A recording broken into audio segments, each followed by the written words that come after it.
This story is titled, My Aunt Stole My Fiancé for Her Daughter. Now everyone's crying after I took the trust fund. Hey everyone! The channel's been slowing down a bit, and I spend so much time finding these stories for you. If you enjoy the content, please hit that subscribe button. It means the world, and helps keep this journey going strong. Let's grow together! Now let's start the video. OP starts by saying, I'm 28 years old, and up until last year, I thought I had my life perfectly figured out. I was engaged to Nate, 27, the man I thought was the love of my life. We met in college, but back then, we were just acquaintances. He was charming and funny, but we didn't hang out in the same circles. After graduation, we reconnected at a mutual friend's party, and that's when everything changed. We clicked almost instantly and started dating not long after.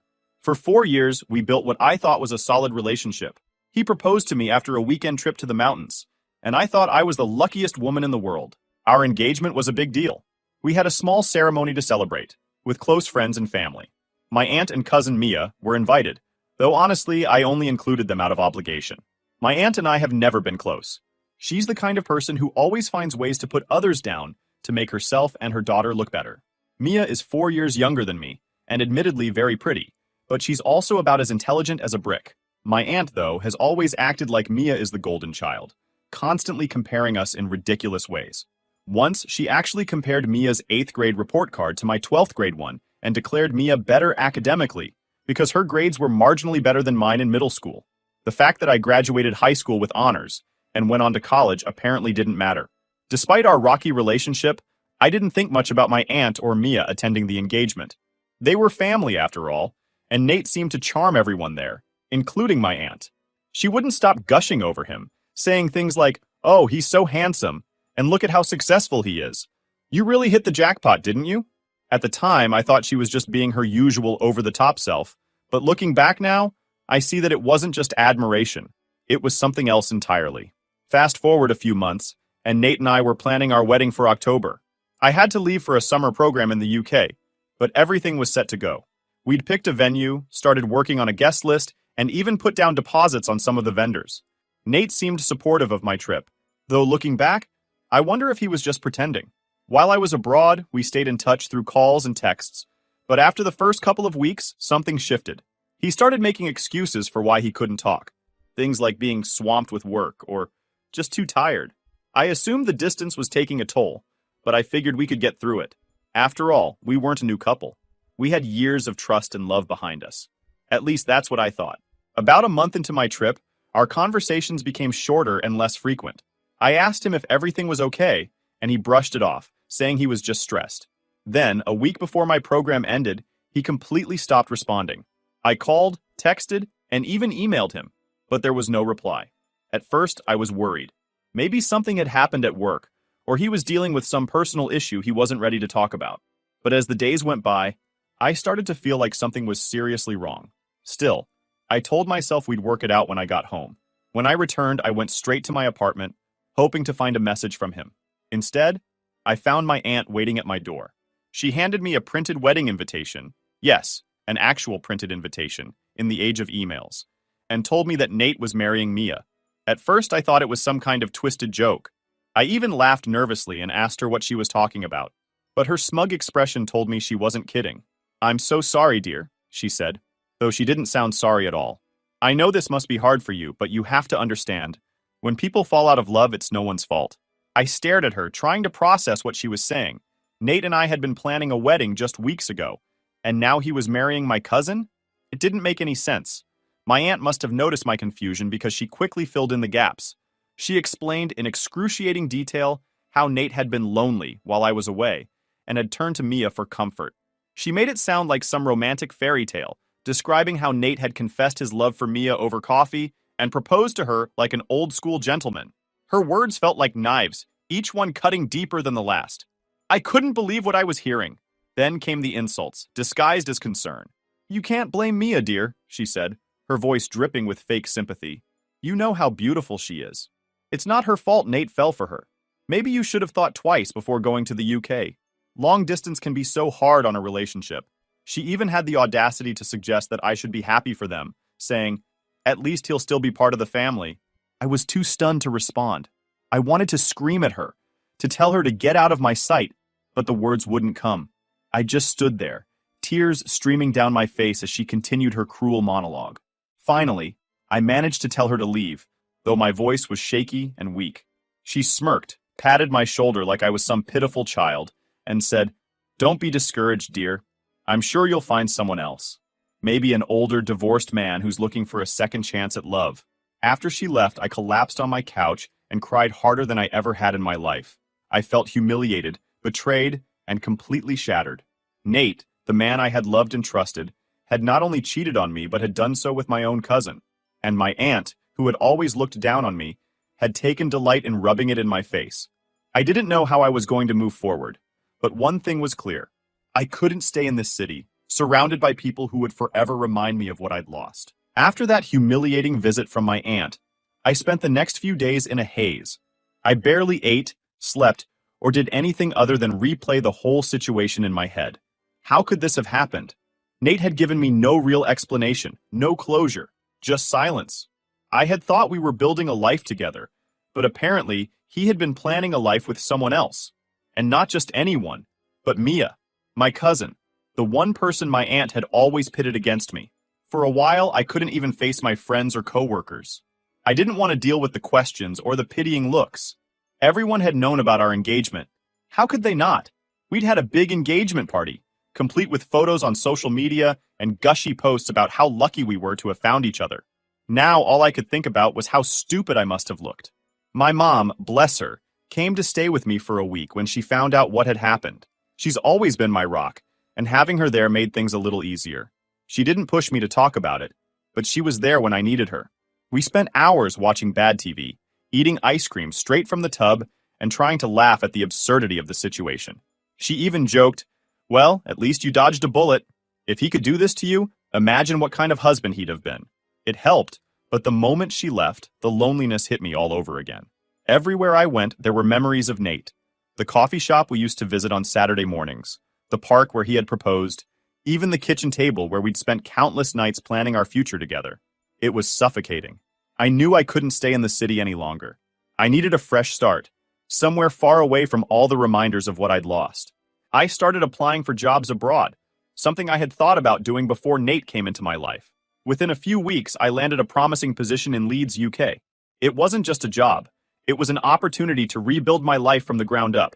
I packed up my apartment, said goodbye to my mom, and boarded a plane with a mix of fear and hope. Moving to a new city, let alone a new country, was terrifying at first. I didn't know anyone, and for the first few weeks, I felt completely out of place. But as the days turned into weeks, I started to find my footing. My co-workers were welcoming, and the work kept me busy. I threw myself into my new job, staying late and volunteering for extra projects just to keep my mind occupied. Slowly but surely, the ache in my chest began to fade. One day, a few months after I had settled in, I got a call from my mom that changed everything. She sounded almost giddy as she told me about a recent family gathering. Apparently, my aunt had been bragging about Nate and Mia's upcoming wedding, going on and on about how perfect they were together. But then, someone asked what Nate did for a living. My mom, knowing full well that Nate had quit his job to pursue his passion for writing, decided to stay quiet and let my aunt handle the question. My aunt, thinking Nate was still employed, confidently told everyone he was working in finance. Well, it didn't take long for someone to spill the beans.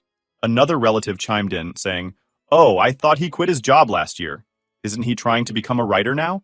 My mom said my aunt's face turned beet red as she stammered through an excuse about how writing is such a noble profession. But the damage was done.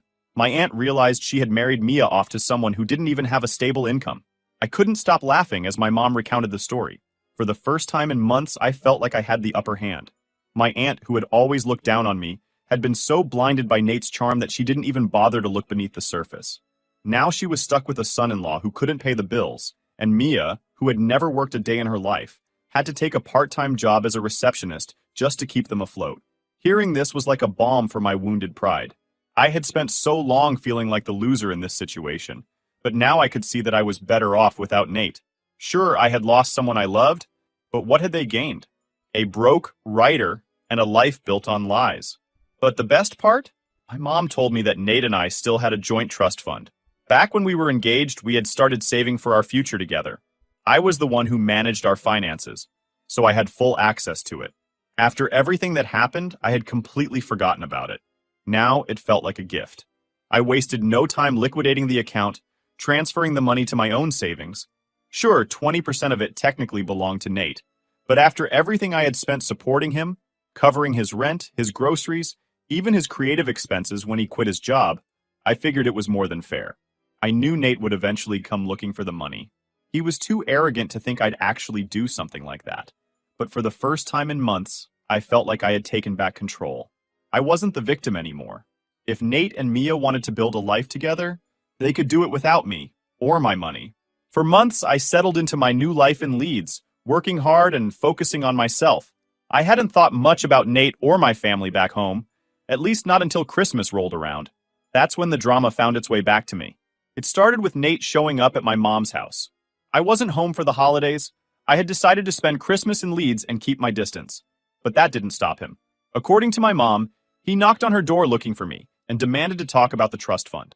My mom wasn't sure what he was talking about until he started ranting about how I had stolen his money. She quickly shut him down, saying, if my daughter took anything, she had every right to. But Nate wasn't having it. He kept insisting that the trust fund was our money, and that I was obligated to give him his share. When my mom told me about this later, I could practically hear her rolling her eyes over the phone. I wasn't surprised that Nate had come sniffing around. He had always been good at playing the victim, and this was just another example of him trying to manipulate the situation to his advantage. What did surprise me was how bold he was.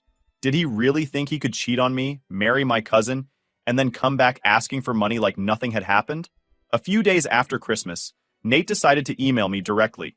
His tone was desperate, almost pathetic. He claimed he was on the verge of being evicted and needed the trust fund money to pay off his overdue rent. He even had the audacity to say that I was being petty by withholding the money. You don't understand how hard things have been for me and Mia, he wrote, as if I was supposed to care about their struggles after what they had done to me. I ignored the email, but Nate, being Nate, didn't stop there. He sent another email a few days later, this time trying a different tactic. He apologized for how things had ended between us and admitted he had made mistakes. He said he regretted hurting me and hoped we could find a way to move past it. But of course, the real purpose of the email was clear. He wanted the money. He even tried to guilt me by saying, I thought you would be more understanding considering everything we shared. It was laughable. Understanding? After he humiliated me and destroyed our relationship? Not a chance. Still, I decided to reply. Not because I owed him anything, but because I wanted to make one thing clear. I told him that the trust fund was gone and that he had no right to it. Consider it repayment for all the money I spent supporting you while you were busy chasing your dreams, I wrote. Then I blocked him. But of course, it didn't end there. A few weeks later, my aunt and Mia showed up at my mom's house, demanding to speak to me. Apparently, Nate had told them about the trust fund, and now they were all up in arms over the fact that I had liquidated it. My mom called me after they left, barely able to contain her laughter. Your aunt was furious, she said. She actually had the nerve to say you ruined Nate's life. According to my mom, Mia was in tears, saying that I had sabotaged their future. She claimed they were on the verge of homelessness and begged my mom to convince me to give Nate his share of the money. My mom, being the amazing woman she is, told them to leave and never come back. If Mia is so successful, as your aunt keeps claiming, then why can't she support her husband? She asked them. But the real kicker came when my dad got involved. He doesn't usually get mixed up in family drama, but this time he had had enough. When he heard about what my aunt and Mia had said, he called them out. He told my aunt that if she didn't stop harassing me, he would cut off the financial support he had been giving her for years. He even pointed out that if Mia and Nate were struggling so much, maybe they should have thought twice before betraying me. My aunt, of course, tried to play the victim. She started crying, saying she had only wanted to secure Mia's future and hadn't realized Nate was a bum. Apparently, she had assumed Nate was still working in finance and was horrified to learn that he had quit his job over a year ago to pursue writing. She actually had the gall to blame me for not telling her the truth about Nate's financial situation. If I had known, I would never have let Mia marry him, she wailed. The irony of the whole situation was almost too much to handle. My aunt had spent years tearing me down, comparing me to Mia, and acting like she and her daughter were better than everyone else. And now here they were, begging for help because Mia had married a man who couldn't even pay his own rent. But the best part, my grandparents, who had been letting my aunt and Mia live with them rent-free for years, finally had enough. They kicked them out of the house, saying they were tired of all the drama. Now my aunt and Mia are renting a tiny apartment together, struggling to make ends meet. Nate is still trying to find steady work, but from what I hear, no one is eager to hire him. I won't lie. It felt good to hear about their struggles. Call it karma, call it justice, but after everything they put me through, I think they deserve every bit of it. By the time my Aunt Mia and Nate were all turning on each other, I felt like I was finally regaining control of my life. I had no intention of stepping back into the chaos, but as usual, they found ways to drag me back into the drama. A couple of weeks after my grandparents kicked my aunt and Mia out of their house, my mom called to let me know that they had shown up, again, this time with a sob story. Apparently, Mia was panicking because the landlord had given them an eviction notice after Nate failed to pay rent for the third month in a row. My aunt was desperate to find someone to blame, and predictably, they decided that person was me. They showed up here like they were storming the gates of a castle, my mom said, clearly trying to hold back laughter. Your aunt started ranting about how you're the reason Nate and Mia are struggling. She actually said, if she hadn't stolen that money, they'd be living comfortably right now. Can you believe that? I could believe it, unfortunately. My aunt had spent her entire life dodging accountability, so it was no surprise that she refused to take responsibility for her role in this disaster. After all, she had practically thrown Mia at Nate, convinced that marrying him would solve all of their problems. Now that it had blown up in her face, she was scrambling to pin the blame on someone else. But what really made me laugh was how delusional Mia sounded. According to my mom, she kept saying things like, I thought Nate was going to take care of me, and he promised we'd have a big house by now. The idea that Nate, a man who had been unemployed for over a year, could provide that kind of life was so ridiculous that I couldn't help but laugh. Still, the situation wasn't without its highlights. My dad, who had been mostly quiet throughout this whole ordeal, finally decided to speak his mind. When he heard my aunt yelling at my mom, he came downstairs and told her off. If Mia and Nate are so successful, why are they begging for money? He asked. Maybe instead of blaming my daughter, you should ask yourself why you thought it was a good idea to marry Mia off to a man who couldn't even pay his own bills. My aunt, of course, tried to deflect. She claimed she had no idea about Nate's financial problems and that I had deliberately hidden the truth from her. If she had told me, I would have never let this happen, she cried, as if her ignorance somehow excused her actions. But my dad wasn't having it. He reminded her that she had spent years treating me like a second-class citizen while putting Mia on a pedestal. You thought you were so clever, didn't you? He said. You stole my daughter's fiancé and called it a victory. But now that the truth is out, you're coming to us for help? Don't make me laugh. According to my mom, that's when things really started to unravel. Mia, who had been quiet up until that point, suddenly burst into tears and admitted that she was afraid of being homeless. Nate said he was going to take care of me, but he lied, she sobbed. I don't even think he loves me anymore. Apparently, Nate had been blaming Mia for their financial problems, accusing her of not contributing enough. This was hilarious, considering that Mia was working part-time as a receptionist, a job she only got because of a favor from my uncle, and Nate was barely making any money from his writing. The two of them had built their relationship on lies and deceit, and now it was crumbling under the weight of reality. But the real cherry on top came when my aunt started throwing Nate under the bus. I told Mia not to marry him, she claimed, conveniently forgetting that she had spent months bragging about their engagement. I knew he wasn't good enough for her, but she wouldn't listen. At that point, my dad had heard enough. He told my aunt and Mia to leave and never come back. You wanted to humiliate my daughter by parading Nate around like some kind of trophy, he said. Now that the tables have turned, you expect us to feel sorry for you? Get out. When my mom told me all of this, I couldn't stop laughing. The image of my aunt and Mia being kicked out of my parents' house was so satisfying that it almost made up for everything they had put me through. Almost. A few days later, I got an email from Nate. This time, he wasn't asking for money. He was apologizing. He admitted that he had made a huge mistake by marrying Mia and claimed that he had been manipulated by my aunt. I thought I was doing the right thing, but now I see how wrong I was, he wrote. I know I hurt you, and I'll regret that for the rest of my life. He went on to say that his life had fallen apart since we broke up. He was struggling to find work, his writing career was going nowhere, and his relationship with Mia was hanging by a thread. I wish I could take it all back, he said. I wish I had stayed with you. I didn't even bother responding. What was the point? Nate had made his bed, and now he had to lie in it. He had chosen to betray me, and now he was dealing with the consequences of that choice. It wasn't my job to fix his life or make him feel better about his mistakes. Instead, I forwarded the email to my mom. Looks like karma finally caught up with him, I wrote. She replied with a single sentence, best Christmas gift ever. 2 years later, my life looks completely different from the mess it was back then. Living in Leeds has been the best decision I've ever made. I've built a solid career in my new job, made some amazing friends, and even started dating again. My boyfriend James is everything Nate wasn't: kind, respectful, and genuinely supportive of my goals. For the first time in years, I feel like I'm in a healthy, loving relationship, and I couldn't be happier. But as for Nate, Mia, and my aunt, let's just say karma has been working overtime. Shortly after the eviction debacle, my grandparents completely cut off my aunt financially. For years, she had been living off their generosity, letting them pay her bills and give her a roof over her head, while she did nothing to contribute. But after seeing how she manipulated Nate into marrying Mia, they decided enough was enough. They kicked her out, and she's been struggling ever since. Mia, on the other hand, has been stuck in a toxic marriage with Nate. From what I've heard through the family grapevine, their relationship went downhill fast. Nate blames Mia for their financial problems, claiming she tricked him into thinking she could support him while he pursued his writing career. Meanwhile, Mia is furious with Nate for lying about his income and failing to provide the lifestyle she thought she was marrying into. They argue constantly, and several relatives have told me they wouldn't be surprised if they divorced soon. And then there's Nate. Oh, Nate.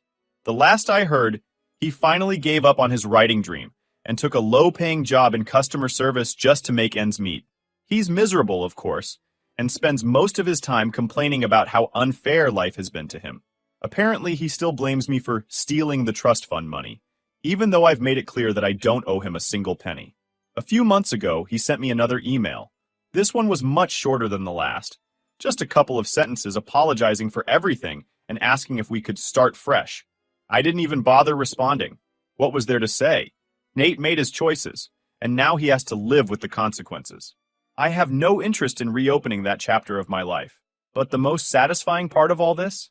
My aunt has finally been forced to face the reality of her actions. For years, she treated me like I was less than Mia, constantly putting me down and making me feel like I wasn't good enough. She thought she had won when Nate left me for her daughter, but now she's living in a cramped apartment with no income, no support, and no hope of things getting better. And Mia, her precious golden child, is stuck in a marriage that's crumbling before her eyes. A few weeks ago, my mom called me with an update. Apparently, my aunt had been trying to reconnect with the family, hoping to get back into everyone's good graces. She even went so far as to apologize to my grandparents for her past behavior, claiming she was just trying to do what was best for Mia. My grandparents weren't buying it. They told her that until she took responsibility for her actions and made amends with me, they wanted nothing to do with her.